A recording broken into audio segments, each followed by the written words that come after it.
नमस्कार, राधे राधे। एक बार सभी मित्रों का फिर से स्वागत करता हूं अपने परिवार ब्रिज स्टडी ग्रुप में। दोस्तों, आज की हमारी जो क्लास रहने वाली है वो मॉडल पेपर है साथियों। आज हम साइकोलॉजी का मॉडल पेपर करने वाले हैं। उसमें आज हम 30 प्रश्न देखेंगे। आप कमेंट करके बताना कि आपके कितने प्रश्न सही हुए। वीडियो को अंत तक जरूर देखना। ये सारे की सारे प्रश्न हैं वो बहुत ही अच्छे हैं, जो परीक्षा की दृष्टि से महत्वपूर्ण रहने वाले हैं। जो साथी हमारे साथ पहली बार जुड़ रहे हैं वो चैनल को सब्सक्राइब कर लें, बेल आइकन को ऑन कर लें। चलो शुरू करते हैं। आज का हमारा पहला प्रश्न है, क्या है साथियों? कमेंट करते जाना साथियों आप अपने प्रश्नों को। दोस्तों, आज का हमारा पहला प्रश्न रहने वाला है, मानसिक विकास को प्रभावित करने वाले कारक है साथियों। वंशानुक्रम, परिवार और वातावरण, परिवार की सामाजिक स्थिति, उपयुक्त सभी। इसका सही आंसर क्या रहने वाला है? वो दोस्तों वंशानुक्रम। क्या है? वंशानुक्रम किसको प्रभावित करता है? मानसिक विकास को प्रभावित करता है। ऑप्शन ए इसका सही आंसर है। चलते हैं अगले प्रश्न की ओर। हमारा दूसरा प्रश्न है साथियों, आंगनबाड़ी केंद्रों में बच्चों को दूध वितरण के लिए राज्य में कौन सी योजना शुरू की गई है? कौन सी योजना शुरू की गई है दोस्तों दूध वितरण के लिए? ऑप्शन है दोस्तों, मुख्यमंत्री अमृत आहार योजना, स्वास्थ्य राजस्थान द्वंद्व आहार योजना, राजगोपाल द्वंद्व आहार योजना, बाल गोपाल अमृत आहार योजना। कौन सी शुरू की गई है? इसका सही आंसर रहने वाला दोस्तों, मुख्यमंत्री अमृत आहार योजना शुरू की गई है साथियों। ऑप्शन ए इसका सही आंसर है साथियों। चलते हैं अगर दोस्तों, ये शुरू की गई है आंगनबाड़ी केंद्रों में साथियों। किसके के नाम से की गई है?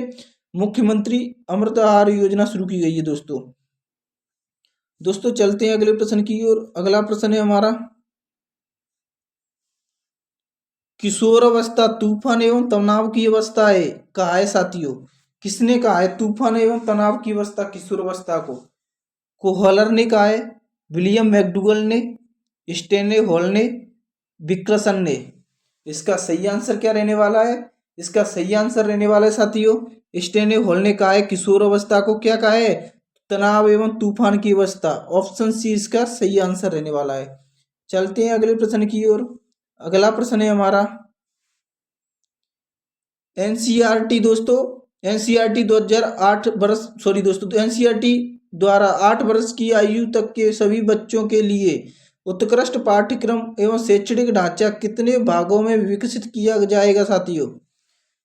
ऑप्शन है साथियों, 2 वर्षों में, सॉरी दोस्तों 2 भागों में, 3 भागों में, 4 भागों में या 5 भागों में। इसका सही आंसर रहने वाला है वो साथियों, कितने भागों में? 2 भागों में प्रस्तुत किया जाएगा साथियों। ऑप्शन ए इसका सही आंसर है। चलते हैं अगले प्रश्न की ओर। अगला प्रश्न है हमारा, बुनियादी साक्षरता एवं संख्या ज्ञान कौशल को कैसे बढ़ाया जा सकता है? विद्यालय संचालन की अवधि बढ़ाकर, अधिक शिक्षकों की नियुक्ति करके, बच्चों को गृह कार्य देकर, बुनियादी साक्षरता एवं संख्या ज्ञान गतिविधियों में अभिभावक की शिक्षा एवं सहभागिता करके साथियों। इसका सही आंसर क्या रहने वाला है? इसका सही आंसर क्या रहने वाला है साथियों?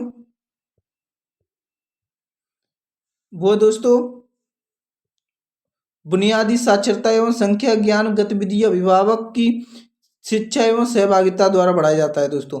ऑप्शन डी इसका सही आंसर रहने वाला है। चलते हैं अगले प्रश्न की ओर। अगला प्रश्न है हमारा, वो दोस्तों अधिगम प्रतिफल का तात्पर्य है बालक के व्यवहार में होने वाला परिवर्तन, शिक्षक की शिक्षण विधियों में परिवर्तन, पाठ्य पुस्तक की परिमार्जन, उपयुक्त में से कोई नहीं। इसका सही आंसर रहने वाला है दोस्तों, उपयुक्त में से कोई नहीं। ऑप्शन डी इसका सही आंसर है। नेक्स्ट प्रश्न है हमारा, वो दोस्तों ये सारणी दी गई है, इसका मिलान करना है हमारे अगले प्रश्न में दोस्तों। करते हैं, इसमें क्या कह रहा है साथियों? एक सारणी है दोस्तों, इसमें थॉर्नडाइक के द्वारा कौन सी सिद्धांत का प्रतिपादन किया गया था साथियों? थॉर्नडाइक द्वारा उद्दीपक अनुक्रिया का सिद्धांत का प्रतिपादन किया गया था। पावलोव द्वारा अनुकूलित अनुक्रिया का सिद्धांत दिया गया साथियों। क्लार्कल द्वारा किसका दिया गया था दोस्तों? पुनर्वलन सिद्धांत दिया गया था क्लार्कल द्वारा। कोहलर द्वारा अंतर्दृष्टि सूझी या अंतर्दृष्टि का सिद्धांत दिया गया था साथियों। दोस्तों इसका आंसर क्या रहने वाला है साथियों? चौथा। दोस्तों पहले में चौथा, पहला, दूसरा, तीसरा, एक किस में साथियों? ये दोस्तों देखते हैं। दोस्तों चौथा, पहला, दूसरा, तीसरा, ऑप्शन डी इसका सही रहने वाला है साथियों। चलते हैं अगले प्रश्न की ओर। अगला प्रश्न है हमारा, व्यवहार का विज्ञान मानने वाले प्रमुख मनोवैज्ञानिक हैं दोस्तों। कौन है साथियों? इसका अरस्तु, वाटसन, थॉर्नडाइक या वुंट। इसका सही आंसर है वो साथियों वाटसन है, वो व्यवहार का विज्ञान मानते हैं दोस्तों। ऑप्शन बी इसका सही आंसर है साथियों। चलते हैं अगले प्रश्न की ओर। अगला प्रश्न है हमारा, स्टेने हॉल ने स्टेने हॉल ने स्थापना की। स्टेने हॉल ने किसकी स्थापना की साथियों? Child study society, child welfare organisation, A B दोनों, उपयुक्त में से कोई नहीं। इसका सही आंसर रहने वाला है दोस्तों ए बी दोनों। स्टेने हॉल ने किसकी स्थापना की थी दोस्तों? चाइल्ड स्टडी सोसाइटी और चाइल्ड वेलफेयर ऑर्गेनाइजेशन, दोनों की स्थापना किसने की थी? स्टेने हॉल ने की थी साथियों। ऑप्शन सी इसका सही आंसर है। चलते हैं अगले प्रश्न की ओर। अगला प्रश्न है हमारा, निम्नलिखित में से किस अवस्था में बच्चे अपने समवयस्क समूह के सक्रिय सदस्य हो जाते हैं साथियों? किस अवस्था में हो जाती हैं समवयस्क समूह के सक्रिय सदस्य हो जाते हैं? पूर्व बाल्यावस्था, बाल्यावस्था, किशोरावस्था या प्रौढ़ावस्था।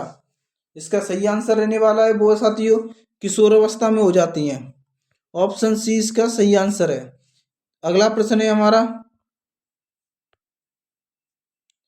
एरिक्सन की मानव विकास की अवस्था है संज्ञानात्मक अवस्था, मनोलैंगिक अवस्था, मनोसामाजिक अवस्था, मनोविश्लेषणात्मक अवस्था। एरिक्सन की कौन सी विकास की अवस्था है साथियों? मानव विकास की अवस्था है वो साथियों इसका सही आंसर होगा मनो सामाजिक विकास की अवस्था है वो किसके है? मानव विकास की अवस्था है। ऑप्शन सी इसका सही आंसर है। दोस्तों अगला प्रश्न हमारा, किस अवस्था में शारीरिक विकास की गति अपेक्षाकृत धीमी होती है? शैशवावस्था, किशोरावस्था, बाल्यावस्था, इनमें से सॉरी दोस्तों ये सभी। इसका सही आंसर क्या है? इसका सही आंसर रहने वाला है वो है बाल्यावस्था में शारीरिक विकास की अवस्था कैसी हो जाती है दोस्तों? धीमी हो जाती है। ऑप्शन सी इसका सही आंसर है। चलते हैं अगले प्रश्न की ओर। अगला प्रश्न है हमारा,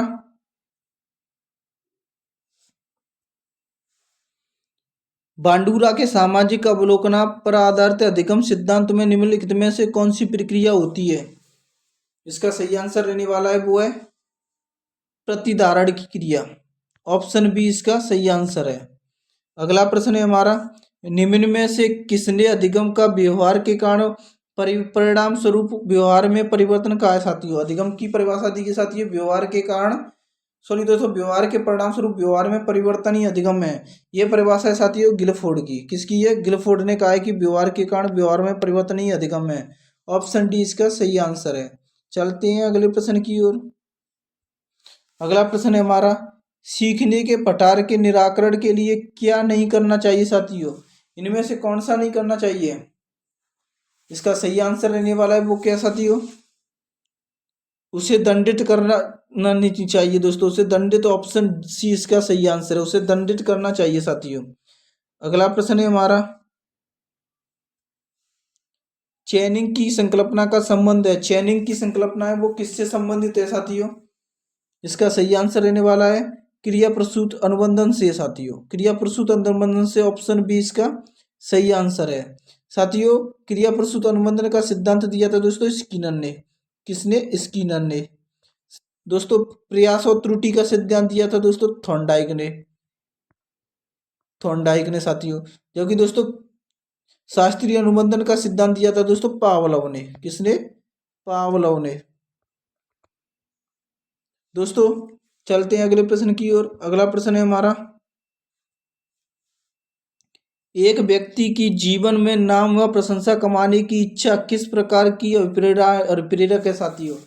एक व्यक्ति है वो जीवन में नाम और इच्छा कमाने की प्रशंसा रखता है, वो किस प्रकार की अभिप्रेरक है साथियों? इसका सही आंसर रहने वाला है वो है साथियों आंतरिक अभिप्रेरक। कौन सा है? आंतरिक अभिप्रेरक। ऑप्शन ए इसका सही आंसर है। चलते हैं अगले प्रश्न की ओर। अगला प्रश्न है हमारा, नक्ष एक दिव्य स्वप्न और पुस्तकों को पढ़ने में रुचि रखता है और गैर मित्रों से अपने विचार प्रस्तुत नहीं कर पा सकता। यह व्यक्तित्व का कौन सा प्रकार है? इसका सही आंसर क्या रहने वाला है साथियों? इसका सही आंसर रहने वाला है दोस्तों अंत्यमुखी प्रकार है। कौन सा? अंत्यमुखी प्रकार। ऑप्शन बी इसका सही आंसर है साथियों। नक्ष है वो अपनी बातों को अपने अंदर ही रखता है साथियों, बाहर प्रकट नहीं कर पाता। ये किसके अंतर्गत आता है साथियों?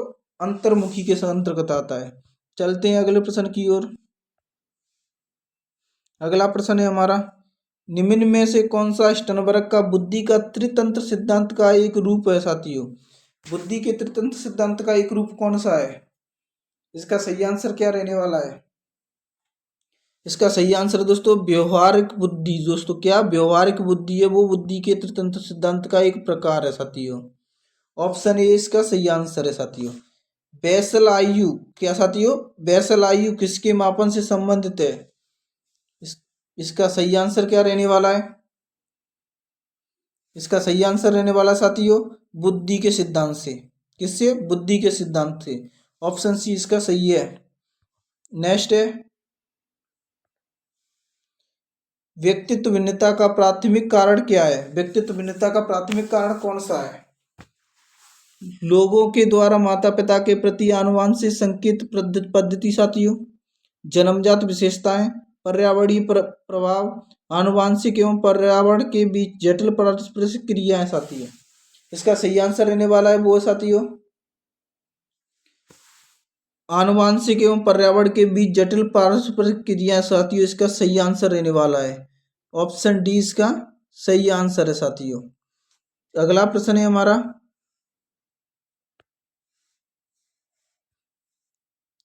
अपने मानसिक स्वास्थ्य को ठीक रखने हेतु शिक्षक का क्या दायित्व होता है? क्या दायित्व होता है? इसका सही आंसर रहने वाला है व्यवसाय के प्रति वफादारी। दोस्तों ठीक है साथियों, क्या? व्यवसाय के प्रति वफादारी। ठीक है। अगला है हमारा, अगला प्रश्न है साथियों हमारा, वो है साथियों,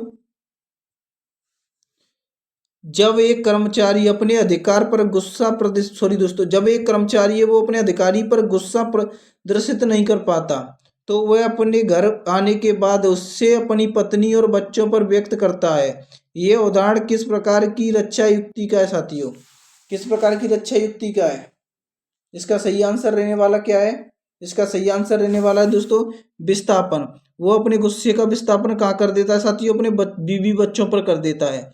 ऑप्शन डी इसका सही आंसर रहने वाला है। चलते हैं अगले प्रश्न की ओर। अगला प्रश्न है हमारा, बालक में अपराधी प्रवृत्ति के विकसित होने के प्रमुख कारण है साथियों। अपराधी प्रकृति का विकसित होने का प्रमुख कारण कौन सा है? पारिवारिक वातावरण, अनुशासनहीनता, आर्थिक अभाव, दोषपूर्ण पाठ्यक्रम। इसका सही आंसर रहने वाला है वो साथियों पारिवारिक वातावरण रहने वाला है। परिवार का वातावरण उसे अच्छा नहीं मिल पाता, इस कारण वो क्या होता है? दोषी प्रवृत्ति का हो जाता है, अपराधी प्रवृत्ति का हो जाता है। ऑप्शन ए इसका सही आंसर है। चलते हैं अगले प्रश्न की ओर। अगला प्रश्न है हमारा, शिक्षण एक प्रक्रिया की भांति सम्मिलित करता है दोस्तों। शिक्षण एक प्रक्रिया की भांति क्या सम्मिलित करता है? इसका सही आंसर रहने वाला साथियों विद्यार्थी, शिक्षक एवं पाठ्यक्रम को सम्मिलित करता है। ऑप्शन डी इसका सही आंसर है। दोस्तों जॉन दोस्तों ब्लूम है उसने कहा है शिक्षक की त्रिमुखी प्रक्रिया बताया है बीएस ब्लूम ने। उसमें दोस्तों शिक्षार्थी, शिक्षक और पाठ्यक्रम को शामिल किया है। किसने? ब्लूम ने। दोस्तों चलते हैं अगले प्रश्न की ओर। अगला प्रश्न है हमारा, वो साथियों राष्ट्रीय पाठ्यचर्या 2005 की रूपरेखा के अनुसार शिक्षक है साथियों। एनसीएफ 2005 में शिक्षक की भूमिका कैसी है साथियों? मालिक की भूमिका है, सुविधा प्रदाता की भूमिका है, नेता की भूमिका है, इनमें से कोई नहीं। इसका सही आंसर रहने वाला है वो साथियों सुविधा प्रदाता की भूमिका के रूप में कार्य करता है। एनसीएफ 2005 में शिक्षक है वो सुविधा प्रदाता की भूमिका के रूप में कार्य करता है, जबकि साथियों विद्यार्थी होता है वो दोस्तों उसका मुख्य केंद्र माना है। विद्यार्थी के अनुसार हमें पाठ्यक्रम या रखा है साथियों, उसके अनुसार विद्यार्थी की बात को प्राथमिकता दी जानी चाहिए। तो एनसीएफ 2005 में बातें कही गई हैं साथियों। चलते हैं अगले प्रश्न की ओर। अगला प्रश्न है हमारा, वो साथियों आरटीई अधिनियम 2009 के अनुसार गलत तथ्य कौन सा है? कौन सा है साथियों इनमें से गलत तथ्य? इसका सही आंसर क्या रहने वाला है? इसका सही आंसर रहने वाला है बालक 5 से 14 वर्ष। दोस्तों क्या है, बालक 5 से 14 वर्ष नहीं है साथियों। ये ऑप्शन सी इसका गलत रहने वाला है। चलते हैं अगले प्रश्न की ओर। अगला प्रश्न है हमारा, क्रियात्मक अनुसंधान मौलिक अनुसंधान से भिन्न है क्योंकि क्रियात्मक अनुसंधान होता है वो मौलिक अनुसंधान से भिन्न है, किस कारण भिन्न होता है साथियों? इसका सही आंसर क्या रहने वाला है? इसका सही आंसर रहने वाला दोस्तों अध्यापक शैक्षणिक प्रबंधकों एवं प्रशासकों द्वारा किया जाता है। दोस्तों अध्यापकों एवं शैक्षणिक प्रबंधनों एवं प्रशासकों द्वारा किया जाता है। क्या किया जाता है? क्रियात्मक अनुसंधान। चलते हैं अगले प्रश्न की ओर। अगला प्रश्न है हमारा, मूल्यांकन का उद्देश्य क्या है? मूल्यांकन का उद्देश्य क्या होता है साथियों? इसका सही आंसर क्या रहने वाला है? इसका सही आंसर रहने वाला है दोस्तों उपयुक्त सभी मूल्यांकन के उद्देश्य हैं। देखते हैं साथियों कौन कौन सी हैं। बच्चों को उत्तीर्ण एवं अनुत्तीर्ण घोषित करना। दोस्तों ये मूल्यांकन का उद्देश्य रहता है साथियों। बच्चों ने क्या सीखा जानना, ये भी दोस्तों मूल्यांकन का उद्देश्य होता है। बच्चों के सीखने में आई कठिनाई को जानना साथियों, ये तीनों की तीनों मूल्यांकन के उद्देश्य हैं साथियों। उपयुक्त सभी इसका आंसर है ऑप्शन डी सही आंसर है। चलते हैं अगले प्रश्न की ओर। आज का हमारा 29वां प्रश्न है, एनसीएफ 2005 में प्राथमिक स्तर तक के बच्चों को पढ़ने की किस विधि पर सर्वाधिक बल दिया जाता है? दोस्तों प्राथमिक स्तर तक के बच्चों को पढ़ाने की किस विधि पर सर्वाधिक बल दिया जाता है? इसका सही आंसर क्या रहने वाला है? इसका सही आंसर रहने वाला है दोस्तों खेल विधि। खेल विधि पर सर्वाधिक बल दिया जाता है साथियों। दोस्तों चलते हैं अगले प्रश्न की ओर। आज का हमारा अंतिम प्रश्न है दोस्तों, वो है साथियों आंगनबाड़ी, जिसे बालवाड़ी के नाम से भी जाना जाता है। आंगनबाड़ी या बालवाड़ी 3 से 6 वर्ष तक के बच्चों के लिए खोले जाएंगे का आरटीई एक्ट 2009 में उल्लेख है। किस धारा में उल्लेख किया गया है? धारा 4 में, धारा 7 में, धारा 11 में, धारा 9 में। कौन सी धारा में उल्लेख किया गया है? इसका सही आंसर रहने वाला है वो धारा 11 में उल्लेख किया गया है। किसका? 3 से 6 वर्ष के बच्चों के लिए आंगनबाड़ी खोलने का उल्लेख किया गया है धारा 11 में। साथियों ये हमारा आज का अंतिम प्रश्न था। आपने अभी तक मेरे चैनल को सब्सक्राइब नहीं किया है तो चैनल को सब्सक्राइब कर लें। सभी साथियों से निवेदन है कि वीडियो को लाइक शेयर जरूर करना और 30 में से आपके कितने प्रश्न सही हुए वो कमेंट जरूर करना। और कमेंट